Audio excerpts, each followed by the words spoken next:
Claudia's taking me for breakfast. I know I'm taking her at breakfast. I don't have anything to go around, like, should we just leave it Why is it focusing on you? Why is it favouring you? Oh.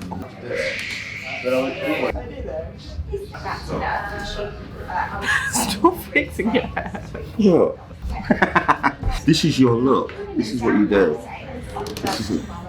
No. People are not fooled. You're like, this is your look. What do you mean they're not a fool? Watch her Insta story. She goes like, just do now. So this is Claudia. She was doing her Insta stories. Do the look that you do on Insta stories. You've got to get the freckle face on. You ain't gonna get freckle face on the vlog. You're doing it. You're doing it. Do it. Do it to the camera. Look. Thank you so much. That's a lovely pot, isn't it? Do you want normal milk? Or are you alright with oat milk? I'm an Eastender. You need oat milk. Build a tea. Don't you dare bring me oat milk. Look at that. It's like a little meringue. I don't claim it. Is it a meringue?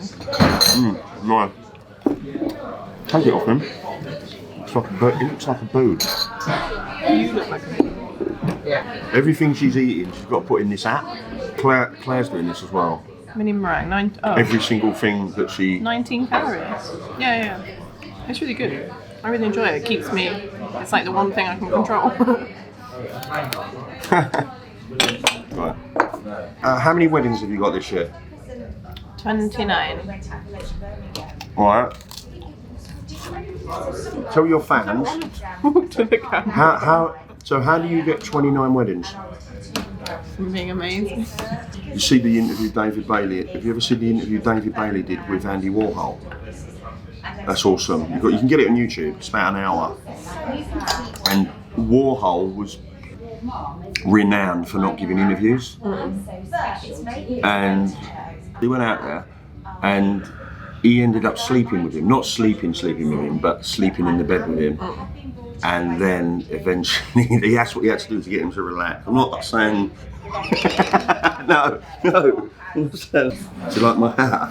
It's very stretched. Do you know what, right? I can never get cool hats because my head's too big. I just can't get them. Because I want a John Lennon hat, don't I? Why put the mic? Why put the mic there? Why do that? So annoying. I just complicate things because the thing is with me, I had so many, you know what I was like, I had so many apps. I've still got them on there, but I don't use them. And then when I found out about this bullet journaling thing, it is still messy, but it's all in one place, do you know what I mean? I can find it if I have to. Yeah, I have a notebook like that where everything's there and I'll just note stuff down and then like a few days later I'll go back through it and be like, is there anything that I haven't done that I've forgotten about? But I don't feel the need to structure it within the space. Do you have an index though? Do you have an index? But you just retain you always, even when we was together, you just like, you could never be like, she doesn't forget anything. You just don't, do you? You just retain. I'm not as good with it as I was. I forget to answer emails and I'll read stuff.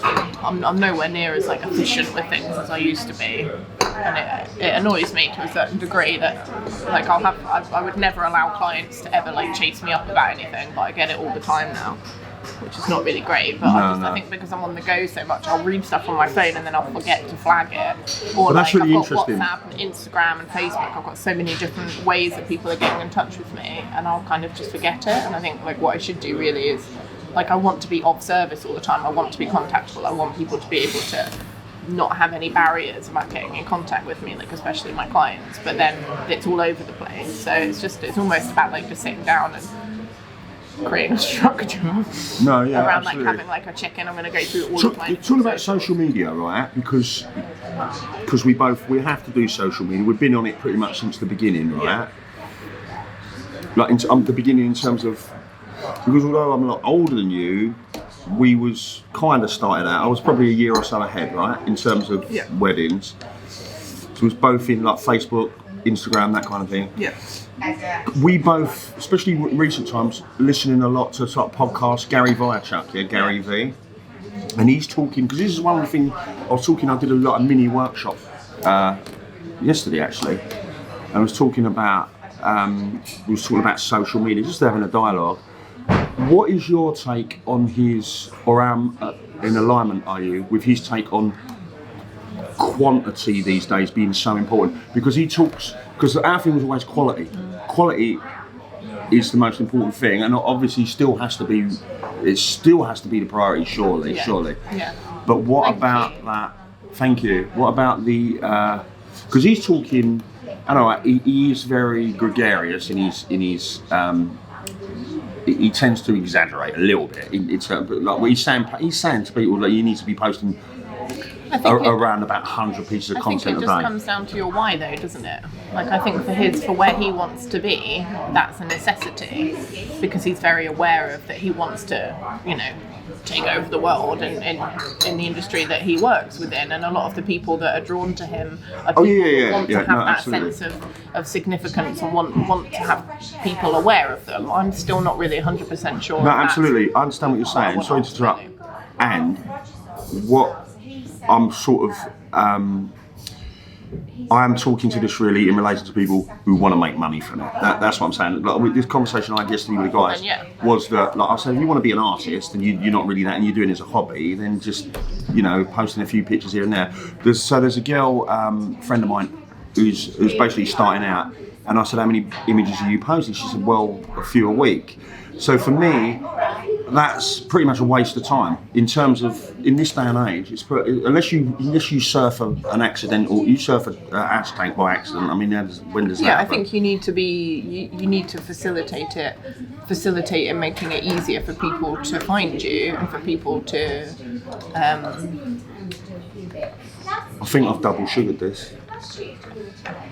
Yeah, go on. I'm trying to think of the word. It's like almost like ingest your content, So, but I think for me, like, I listened to another podcast called Heavy Mental about mental health, which is really, really good. And they are very much, and the Creative Rebels as well, are very much on quality. But I think because we're photographers, we have so much quality content that we have to be able to put out in quantity, then why wouldn't you? But I think it's a fine line between, if you're then spending all day on your phone, like if you use a scheduling app or something similar, then fine. But I think for me, like, I just don't have that space in my head, and I would find it would trigger some kind of anxiety for me to be like, oh, I've only posted once today, I need to post again. Like, I'm a lot better with my Instagram now at just posting stuff that I want to post, like I threw up like 5 family blogs over the last 2 days. And not all of it is my favourite work, and not all of it is wedding work, but I'm still putting it out there. But do you have a network? So obviously you have a network because people follow you. But what I'm saying is there like a lot of interaction on there? Yeah, but from the same people all the time. Which is a good thing though, right? Isn't it? It's a good thing, but I don't get that many new followers, and I don't really get that many new interactions from other people, which, if you're trying to make money from it or trying to grow your social media, is a negative. Yeah, but it's also about, really for me, one of the things I've been, I don't know if am I telling myself this, I don't know, because maybe my Instagram's, I haven't got as many followers as I want, and I'm just telling myself, there's part of me, if I'm really honest, I think maybe I am, and I need to work more on just literally on growing my own. But it is also brand awareness, isn't it? Mm-hmm. So it is being keeping forefront of the minds of the clients we have already. That's my point. Yeah. So the quantity is the facilitating it, making it easier for facilitating people being able to find you easier, and always being top of the feed when they open their phone. But I think the whole thing with Gary Vee that really relates to me and I respect is that he doesn't just single it down to Instagram. Like, he's very, very absolutely honest about saying this is, it's only got a certain shelf life, and it's very much about, like LinkedIn's meant to have like the best organic reach still, and a newsletter. So I've got a newsletter. I've just signed up to Flowdesk, which is a bit like MailChimp. You have to pay every month, but it's got like really cool templates, and it's a lot easier to use. So I've got my mailing list. I have to put some links, because I forgot this is not Instagram. Yeah, just put it. I'll put some links, and also to the podcast. In the show notes, bro. The show notes and the podcast. There's the podcast you mentioned as well. I'll put them down the bottom. So it's almost like, and I think you did it the other day. You did an Instagram story about it the other day, about having one piece of content and then utilising it all over the different platforms. So it's almost like you kind of need to set that workflow in process. So, and I'm really bad with it. Sometimes I'll remember, but like I'll do a blog post, and then the images I put in that blog post, I will put in I'll create a new photo gallery on my Facebook page, and I will tag them in it, and I'll put the location. I will also then post the full blog link. Yeah. I will also then do an Instagram, my favourite 10 or however many. Occasionally, if I remember, I'll do Pinterest and LinkedIn. But I'm not. But normally, I'm like, oh, I've got to leave in 10 minutes for the school run, so I've done this amount of time. But now I've got to leave again to do something else. So it's trying to just there should be like one thing that you can post to, and it sends it out to everything. Yeah, no, I understand. But then also, there's an element of lethargy, I think, in that.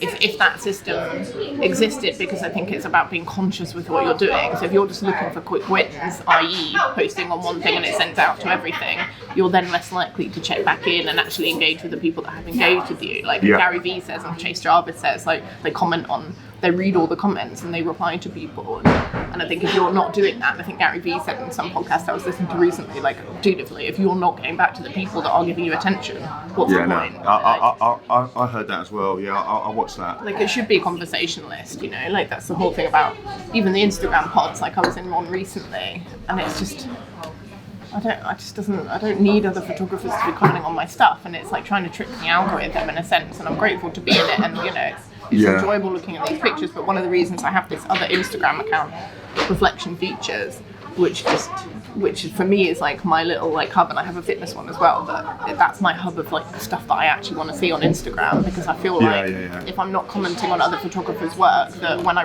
bump into them at the photography show in March, they're going to be less likely to be friendly to me. Like, the whole thing with Instagram, for me, I have to be aware of... You've never cared about that. Yeah, but I have to be aware, I think, of my own limitations. So for me, am I willing to put the work in, what it's going to take now, in this day and age, with the algorithm and everything, to grow that Instagram? And I'm not. I'm just not. So what I use Instagram for is more, like I said, brand awareness, but also, so I've started doing these Insta stories a lot more. So I do one a day. I think it's just accessing for people into you, isn't it? It's more of an insight. It's not just that, though. What I find, I have to have content. All right, some days are not as maybe interesting as other days because we get out of bed the wrong side of that. But one of the things I've seen with doing these, but all right, this is the first one back, but doing them on Insta stories, is it keeps me alert. Yeah. So although, it looks like, oh, well, actually, that must take a lot of work, but actually, the energy that has to go into it, just that just stepping up a gear, I'm having to be more alert during my day. I'm a little bit more switched on. So I use it as an anchor. Yeah. But also, and a little bit of I don't know if this is relevant, it's also the stories, and Instagram as a portfolio, it's an archive, which we never had. Like, our kids they're going to want to look back on it. Do you know what I mean? It is like, I use it as a diary. I think for me, it's like, and I've got it on like the front page of my website, it's so much more, you know, like my weddings and my families, I get the shots that I get because of that connection with people, with the client. So I think my Instagram, I use it much more. That's why I'm never really scared to like put political stuff on there or talk about whether I've had a really bad day, or because I want them to connect with that. I want to be able to. I shot one on the 1st of February at Juiceal, and I rocked up, and like Izzy just like immediately gave me a huge hug, and then we were standing, she was in makeup, and we were chatting about stuff that had been on my Instagram, and we had this really, really interesting debate with like the hair and the makeup artist about it all, and she wouldn't have known any of that or my thought process around it or questioned me on it if she hadn't been watching that. So it's almost like it makes that transition from photographer to friend so much easier by the time you actually get there. And obviously, you know, like family shoots, like kids are not on Instagram, but if you get there and the parents already feel safe with you, the kids will sense that. Yeah, and absolutely. I'll spend 10-15 minutes just sat on the floor cross-legged with them, like playing with their toys, talking to them about what they want. And then that's it. Then the rest of the shoot's easy. Like, if you're rocking up with all of this, I need to be professional, I need to, you know, wear a 3-piece suit, and, you know, they don't need to know whether I'm left or right. But we've never been like that. No, I know. Not really. When you said about your why, if you could anchor yourself to that one thing, you'd hardly put a foot wrong. Like, well, you still got to put the work in. But what I'm saying is, like, I talk to a lot of guys who've done my workshop. I have phone conversations with them a few times a month, some of them regularly, and they're kind of doing the same thing. Not mistakes, but they're no further ahead than they were perhaps last year. But that's because they're doing the same thing or not doing what they should be doing. Yeah. But also, they're doing stuff, but it's almost like scattergun approach. It's just like, this sit down at the computer. Where if you hold that in, like, why am I doing this? Like, why? Like, because a lot of guys, I've done it myself, I'm sure you as well, you post on Instagram because you think that you should. Yeah. But like, why am I doing that? Like, what do I want from it? And surely that question is going to inform what I'm posting. Because if I'm posting to get work, but am I posting more for it to be like an artistic portfolio. That's going to inform the way that you approach everything I'm doing, and not just on this, everything really. Yeah, no, completely. I've never really approached Instagram. I have it in my head sometimes. Maybe I should be approaching it to get more work. Like I've maybe had one inquiry from Instagram in the last 2 years. I mean, they booked, but I don't. It's just not. That's not where I want to be with it. But how solid are you? 98%. It's your point though that I'm labouring on this because I think it's really, really interesting. This thing, why? Like you can refine that question as well, but like the degree surely to which you're aware of why you're doing it is the degree. Because you could just say, oh yeah, it's a portfolio, but like then what portfolio for what purpose? Like. And I'm sure, and that applies across all those platforms. And also, I don't think I really do anything with the intent to create more work. Like thinking about it, I just don't. Like that's almost like secondary. Like for me, it's much more about even the mailing list. Like I did one a couple of days ago. There was a Facebook group conversation about whether to have your wedding pricing on your website. The age-old question that we've been reading for the last 10 years. And it doesn't normally bother me, but I got in my head about it. And then I was kind of sat there thinking, well, I could get engaged in this conversation with other wedding photographers that are not paying my bills and are all going to have different approaches because there's like hundreds of people in this group.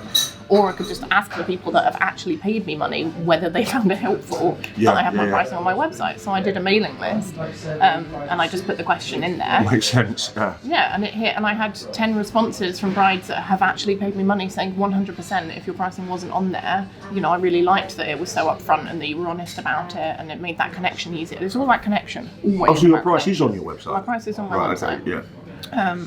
And it says on there, so I've got like a price for UK Friday to Sunday, I've got a price for Warwickshire Friday to Sunday, a price for Warwickshire midweek and a price for UK midweek, and then like Europe. And I was a little bit like... Were they suggesting then that if your price hadn't have been on there, they wouldn't have perhaps been confident enough to message you? Yes. Is that what they're saying? Okay. Every single one of them said that. So there in wasn't effect, any differing view. Because my thing has always been, well, I'd rather have the inquiries, but then... Well, that was what a lot of the people in the group were saying, but then you can there's a way around it. So what I have on my website now is, you know, if I understand, I mean, there's a whole spiel on it, but it says on there, basically along the lines of, if this is too much for you, I'm quite happy to still have a chat about your requirements or to connect you with someone that is less experienced but still just as passionate, and then I can pass I like on the second part of that, like especially something from the Dare guys, or you know, like my mate Liam that's up and shoots with me tons, that, you know, or if it is someone that just wants a few hours and they just, you know, they see the price and they balk at it straight away, like I'm happy to have that chat. And I think, do you remember like years ago I had like a bucket list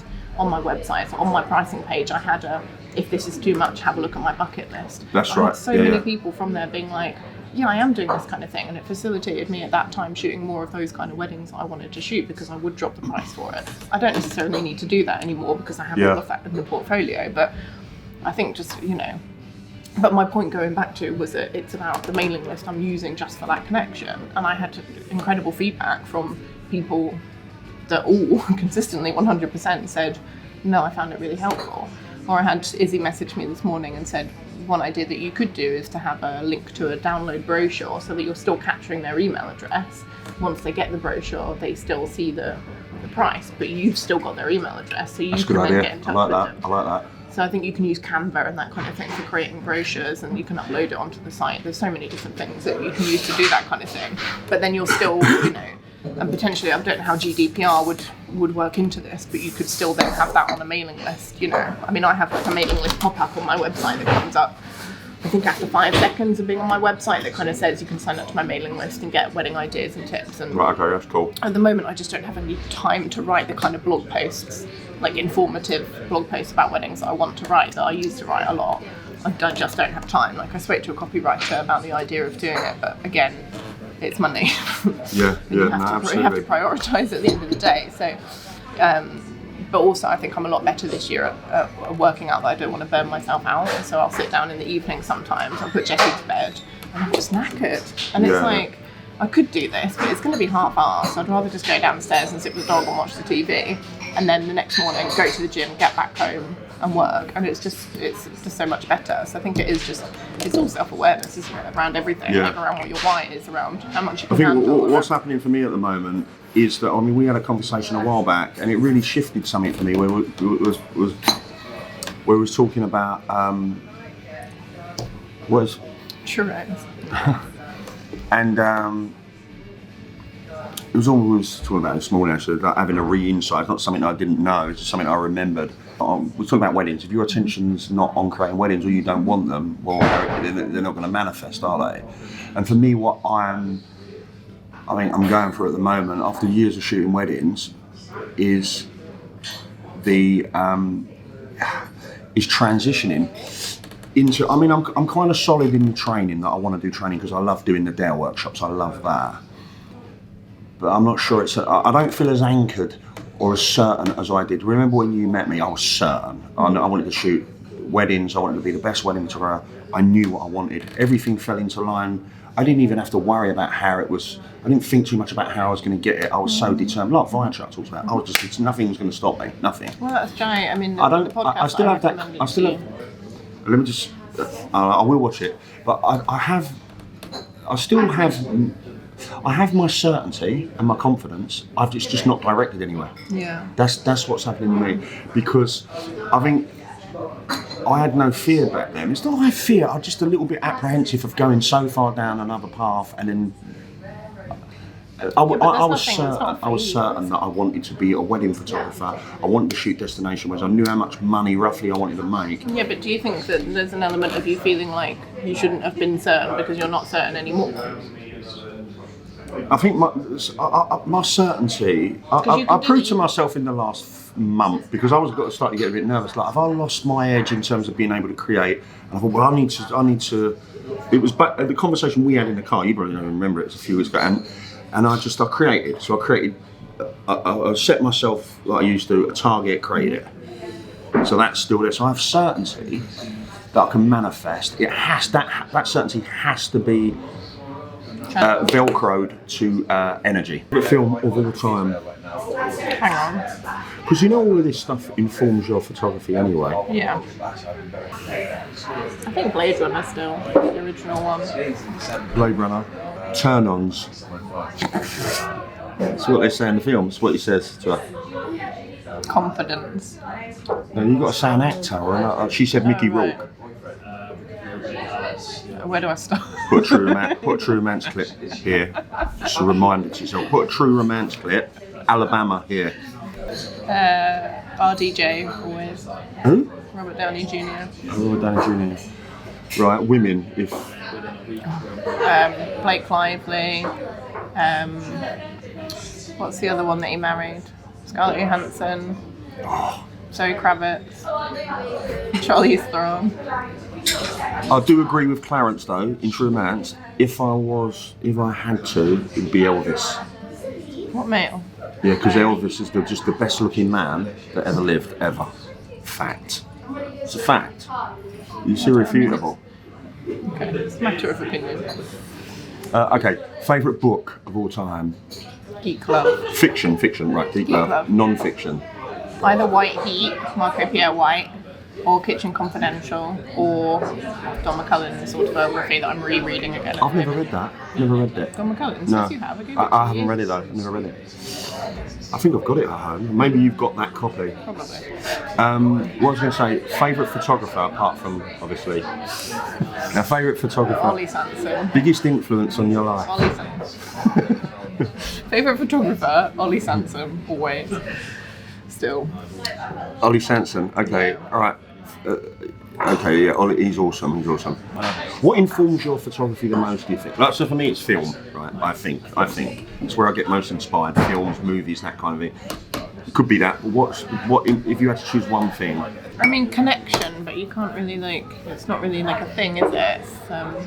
Do you take pictures every day? No. You're the only photographer I've ever met, well, maybe there's more, but that springs to mind, who, like, for me... I do shoot a lot, though. Like, I shoot a lot during the week, but I don't... Yeah, but there were periods, because I was with you, where you wouldn't shoot for periods, because you didn't have that work then, and you would still be able to nail it on the day. I can't do that. So for me, I have to be... That's why I've set up these model shoots, or do streets, because otherwise... I don't know if it's not necessarily the craft. It's not necessarily... I find I get burnt out by it.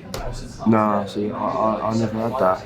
I never tire of the click. I think for me though, it's not really ultimately about the photography. Like it is, but it isn't. Like the photography is almost just like the tool that I use to get something. Like else a means from of it. expression. Yeah.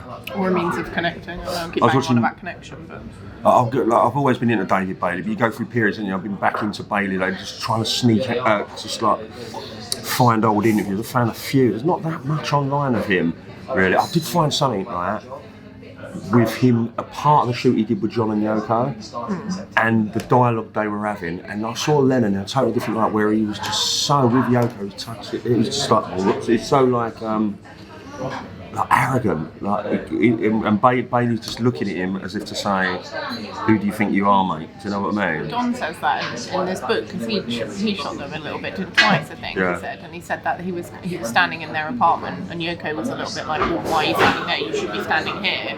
And he said he found McCartney a lot easier to get on with, and John was just a little bit. I mean, because of Lennon, it's like I've read a shitload of stuff about Lennon. He's actually massively insecure.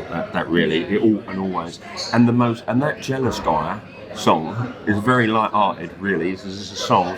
Very, very jealous man. There was a period like he wouldn't let her leave his side at all. Like at Abbey Road, he went to the toilet. She had to go with him. Yeah, during Sergeant Pepper's on there. He thought the other guys were gonna. The reason I mentioned Bailey, I've gone off on one of my tangents. The reason I mentioned Bailey is because what you was talking about. It's not necessarily the camera. It's just a way of expressing himself. Bailey said if he was any good at it, he would have been a painter. He's all right at it, but he was never going to make a living at it, and that's why he got into photography, because he could use the camera.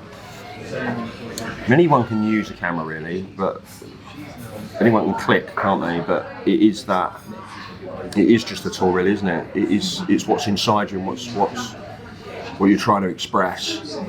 I just don't think I've ever experienced like relationships with people in that way, really, other than at weddings. I don't know, like there's just such a sense of. What do you mean?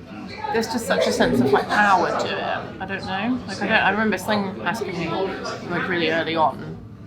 Like it just must be weird, being able to just get people to do anything that you want. Yeah. And there's an element of, like even kind of like sexual. There's an element of people being like a little bit more attracted to you because you hold that position. Like it's almost like it allows me to be the best. Photography as well is very sexual. It's very. It's not sexual, but it's very sort of intimate. Mm-hmm. And there's something that parallels that, because, like for me, when I'm taking a photograph, in that moment, and it is literally sometimes it is just an instant of a moment. They're the only person in my world. There isn't anything else for that second. And that only happens at one other time. It's kind of like what we were talking about in the car earlier, though. It's almost like a quietening of the mind. Yeah. It's almost like you can kind of use it, and it's not necessarily always a good thing, but you can kind of use it just to be present. Yeah, absolutely. Use it and I think to the outside world, it can seem that you're disconnected. Well, in actual fact, you're not. Because I've always dissed that thing. Oh, you're never like. Because sometimes my mum will say, "I'll be with the kids," and yeah, absolutely, because they're not. You know what? You're connected with them. You're connected with them in a way, but they could have the experience of not being connected with you because the camera's between you and them. But you're not experiencing that. Yeah. In some ways, you're even more connected with what's going on. Yeah, I think it allows me to be in positions that I would never otherwise be able to get into. Yeah, no, absolutely. I don't like some of my very, very closest friends I've met through doing it, so it's almost just like it is just a tool. I obviously love the art of it. I look at a lot of photography, but no, I it's understand. never really been like the beginning end of it all for me that way. I think for me, I don't know, I like the idea that I'm like that, and we've just talked about it a little bit about what I said. I do feel very connected. If I'm connected with a person, or is it just at the moment? Well, it's all of it, isn't it? It's all of it. But for me, I don't know, I think I'm always. It's like an addiction. I think I'm always looking for the shot that nobody else has ever taken. And See, I just never. I'm not creative enough for that. I don't. And when I'm down, when I'm insecure about stuff, like that's the main thing that I'm insecure about. Is that I just don't have the inclination to want to push harder to get those creative shots. You know, the ones that win the awards and all of this nonsense. Your approach is very different, though, isn't it? I'm just not really into it. Like I don't want. I think a lot of those, not all of them, but a lot of those shots have been orchestrated with that in mind, and it's just not. I just don't want that on someone's wedding day. Like, and I think the kind of response to that is, well, you're paid to do the best job that you can there. But for me, the best job that I can isn't about the photography. I mean, I've changed my mind a little bit with that because I used to be the way that you and I shoot is very different. Like, I'm very aggressive the way that I shoot with my portraits. Yeah. So I'm literally. I think it's partly because I've no patience. I don't have any. You don't say. So for me, I mean, I'll literally, especially with models, I'll just grab them. I'll just I'm very hands-on, and because the time between anyway, I have the like thought you use your hands when you're talking. Like you're a very physical person in that sense, whereas I'm not. I would rather be. Between the time I have the thought and the model doing what I want, it's too long a time. Even if it's 4 seconds, I just like. And even more so when I'm taking photographs, it's almost like part of me thinks, "Oh, am I going to lose the idea?" I don't know. I think for me, it's just I posted a caption on my Instagram the other day. It's more about allowing the person in the picture the space to be themselves, whether that's themselves as a person or themselves as in their couple, and I think that's why I don't really direct or pose couples like during that part of it, because I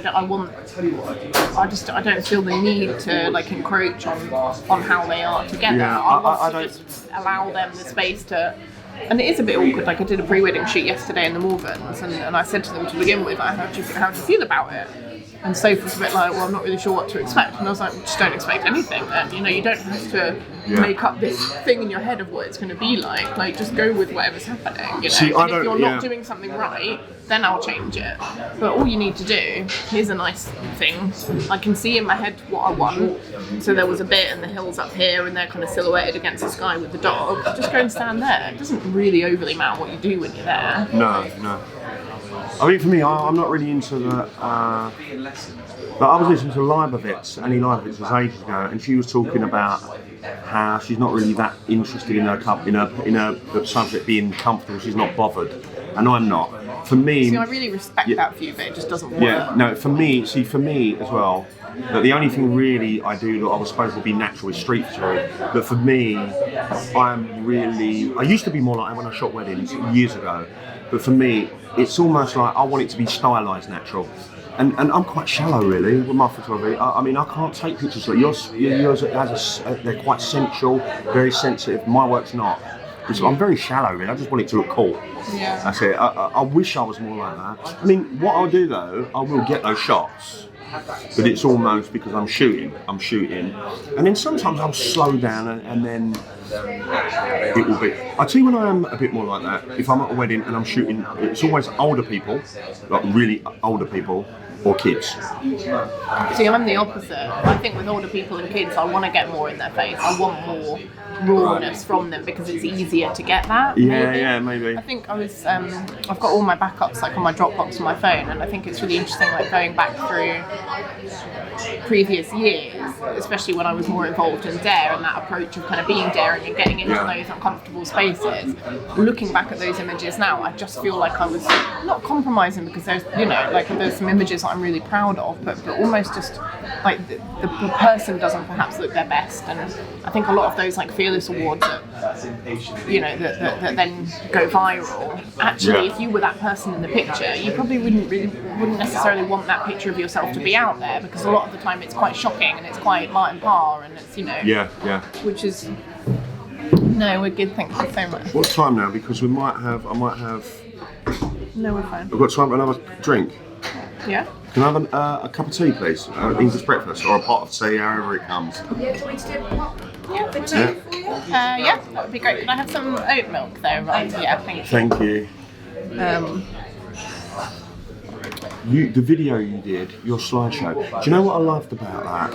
I love the intro. You're doing the look. The It needs slideshow. to be like that much higher. Because it needs the tripod. I'll go down here. This is I'm learning, aren't I? Like the thing is, your that slideshow. You know, I could put a link because they do that, don't they? Put the link to your. It's like when they go subscribe here. You need to subscribe to this. We're going to be doing lots more interviews too. Hopefully, if anyone wants to be interviewed by me. Yeah, I'll put the link. Oh. I feel like, you know, Ricky Gervais when he does the. Really cool, but I love the intro to the video. You've got to separate that, surely. And use it on your website, because what I'm saying is not everyone's going to go on your website going to be watching 7 minutes, are they? No, but they can watch the intro and then click off if they don't want to see the Yeah, I suppose. I mean, is it on there then? Yeah, it's on my homepage and on that link. Yeah, that's cool. That's super cool. Tip for homepage videos: if you have a video on your homepage, Google is more likely to rescan it quicker. Ah. Anything with a video on. So is Google that embedded from YouTube? Vimeo. Right, okay. YouTube is better though, because it's linked to Google, isn't it, somehow? But YouTube is better. Google would prefer, but I don't like how it comes up. And also that video was just already on Vimeo.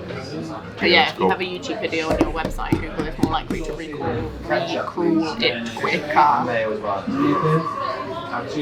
I can't even see. You know, I can't see. My glasses, and I'm still too vain to wear these. Get your eyes down. Look at my head size of it, look.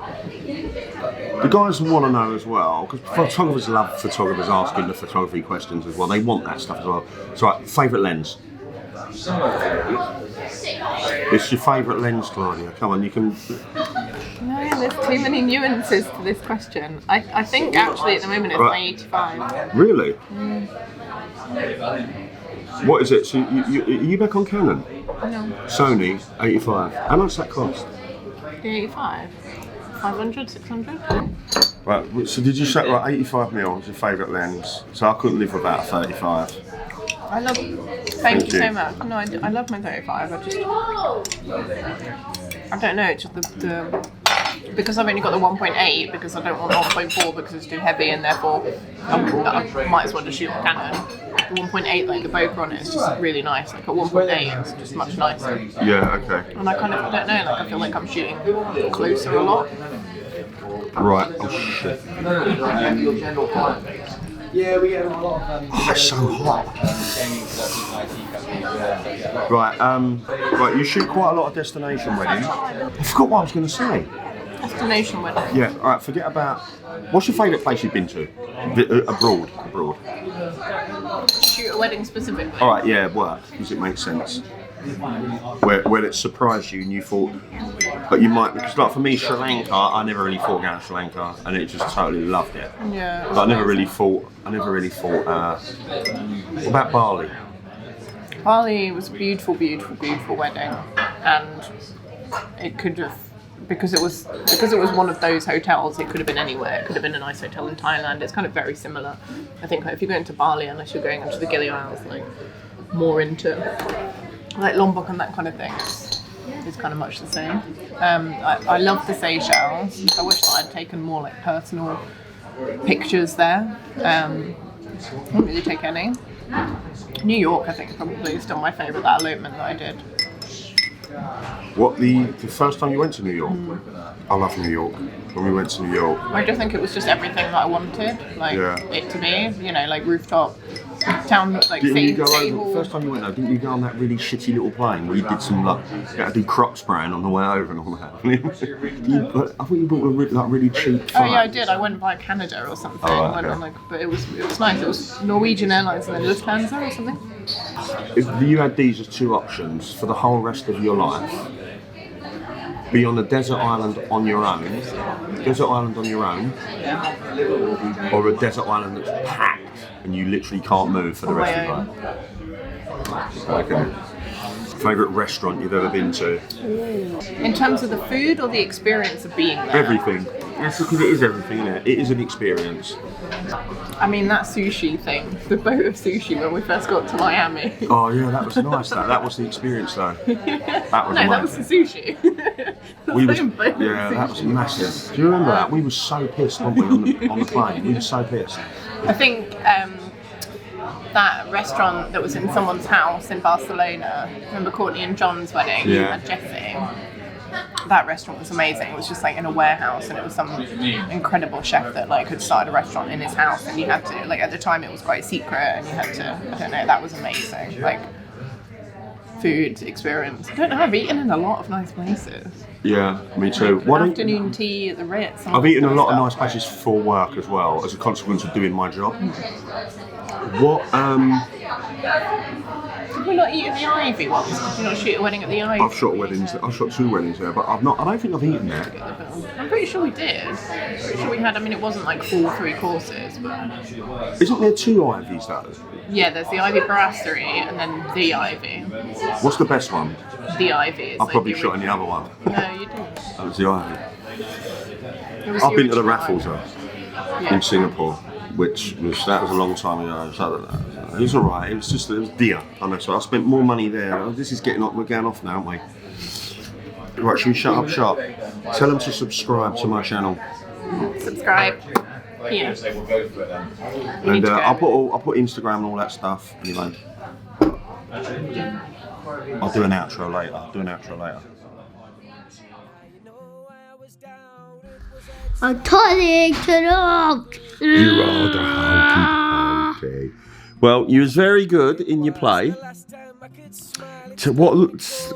What line did you have again? Say it again. The sun will go warmer and warmer, and my beautiful flowers bloom. Rabbit.